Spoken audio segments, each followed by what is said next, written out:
Hello and welcome to Beyond the Blueprint. I am your host, Jeff O'Donnell, and I'm very excited for today's guest. Joining me is Antoinette Khamsopa, a general contractor and custom home builder who is tackling some of the most complex residential projects in the New York market. Antoinette, thanks for being with us today. How are you? I am well and happy to be here. Thanks for having me, Jeff. Yeah, no problem. You're welcome. Excellent. So, to start, your journey is so unique. You made the jump from the real estate side into the front lines of construction management as a GC.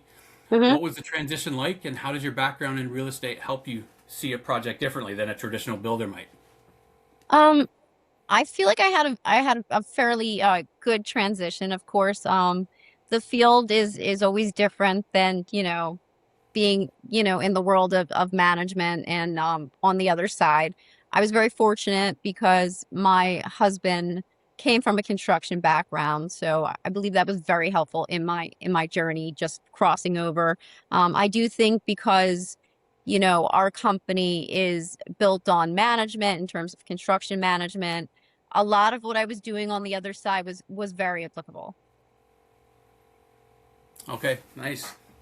um, Now, looking at the broader industry today, what are the biggest shifts or trends you're observing in the construction world right now?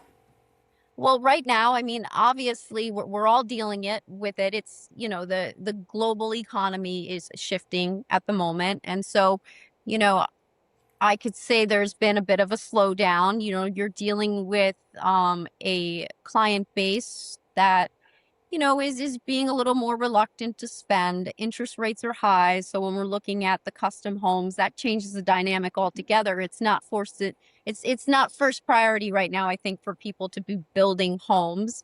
And then even on the commercial alteration side, when there's uncertainty in the economy, you know, people may wait before opening a business. Franchises are pulling back a bit, which is, it's not helpful for the construction industry as a whole. There's definitely work out there in the public sector, but a lot of that was bid 2, 3 years ago. So, it's learning how to navigate in a slowing or slower market, but there's still work out there. Awesome. Yeah, no, that's really good insight. Thank you. Now, beyond that, what is currently working really well for NYSIDI? Well, I think what works well for us is because, we have a very good local reputation. That's been very helpful. And also, I do think because of the shift, what's working well for us is there's a lot of people who sort of want to invest in what they already have, and whether that's expanding maybe on the business they have and, obtaining the work there, or even the expansion on some of, in the residential sector, people want to extend on their homes. So I'm seeing a lot of people come and they want addition. So it's sort of learning how to navigate and understanding that people are working what they have or where they're at, and so that's basically we've geared ourselves in that direction over the last 4 or 5 months. Oh, very nice. That's good. And on the flip side, what area of the business is currently the most frustrating for you? Um, I think I'm usually I usually have the custom homes and the commercial alterations. So, being a custom home builder and then shifting into some of those, additions, it's different. When you're doing demo and it's not ground up, it does change the dynamic. And the same going with, when you're doing a commercial alteration and it's a blank slate, it's different than extending on something that's already there. So that does change the dynamic a little bit. Mhm. And I wouldn't say it's frustrating. I think it's actually a lesson. Because you always have to take, the changes in the industry as lessons, right? You learn something and you're able to morph, and it makes you better overall. Yeah, no, absolutely. That's a great perspective. Now, you talked about budget first philosophy. We often Yes. see a massive gap between an architect's dream and a homeowner's bank account. So, how do you bridge that gap for your clients before the first shovel hits the ground? So I speak to my clients about this first and foremost. The first a mistake I see homeowners make is they go to the architect first before going to a builder. Hmm. And what changes the whole trajectory of the project is when you go to your builder first and then you meet with an architect, and now you're a team and you're value engineering those plans. Yeah. Your budget is at the center of the plans. So you know those plans are going to meet your budget, because a lot of times I'll get customers that come to me, they have plans first. I look at the plans, then we're going over scope and budget, and I have to let them know that what's on paper here does not fit their budget. Then you're going back to the drawing table, or you're getting into a project where there's going to be changes. And if some of those changes require actual changes to the draft, you're still back at the drawing table, even if you're into the project. So the number one thing I tell my my clients when they come to me is, let's start together as a team with the architect so that we can assure we are going to build this to your budget. Yeah, no, that's a great plan. It sounds like a lot of your job is managing expectations. Yes, that's the biggest hurdle in the custom home building world. Or even if you're doing a large addition, is managing those expectations, and also for us to understand from the get-go what our roles are and who's going to pay for what. It's very important to have that transparency, because without it, it could stall the whole project. Right. Everybody has Pinterest dreams. And, they see it, they don't realize the reality of the cost, and Right. even if it's feasible to build. So the expectations are huge. Communication and the transparency, it's very important for them to have the right expectation. Yeah, no, absolutely. You've also mentioned that managing subcontractors can sometimes feel like working with primadonnas with hammers. What's your secret to keeping the team on schedule without losing your mind in the process? That does go back to the budget too, because not only, are we talking about, the homeowners, but you're talking about what you can put forth to the subs. And Right. people who are fed well work better.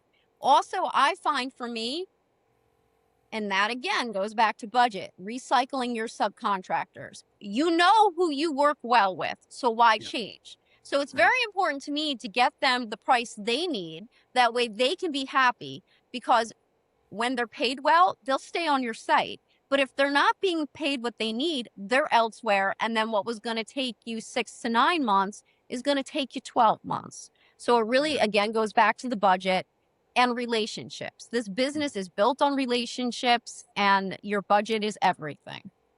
Mm. Yeah, no, that's another good point.